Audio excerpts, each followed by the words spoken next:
కృష్ణా జిల్లా మచిలీపట్నంలో 63 అడుగుల వినాయక విగ్రహం కోసం మట్టి సమర్పణ కార్యక్రమాన్ని ఘనంగా నిర్వహించనున్నారు. ఆదివారం మధ్యాహ్నం 3 గంటలకు 3 స్తంభాల సెంటర్లోని వినాయక ఆలయం నుంచి మంగనపూడి బీచ్ వరకు శోభయాత్ర జరగనుంది. ఇక మంత్రి కొల్లు రవీంద్ర ఆధ్వర్యంలో జరిగే ఈ యాత్రలో సుమారు 5,000 మంది భక్తులు పాల్గొనున్నారు. వివిధ ఆలయాల రథాలు ప్రత్యేక ఆకర్షణగా నిలనున్నాయి. ఎంతో ప్రతిష్టాత్మకంగా నిర్మాణం అవుతున్న 63 అడుగుల విజయ గణపతి విగ్రహానికి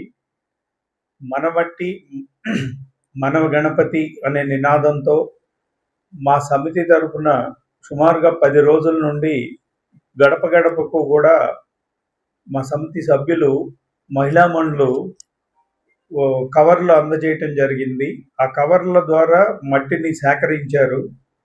ఆ సేకరించిన కేంద్రాల నుంచి ఆ మట్టిని మొత్తాన్ని రేపు 3 గంటల లోపు 3 స్తంభాల సెంటర్లో వేయించేసి ఉన్న విజయ గణపతి దేవాలయం వద్దకి చేర్చి అక్కడి నుంచి గొప్ప ఊరేగింపుగా ఒక శోభాయాత్రగా ఇప్పుడు మా అధ్యక్షులు వారు చెప్పిన విధంగా 5,000 పైసలకు భక్తుల ఊరేగింపు మధ్య ఈ మట్టి మొత్తాన్ని కూడా మంగినపూడి నిర్మాణం జరిగే ప్రదేశానికి తరలించడం జరుగుతుంది.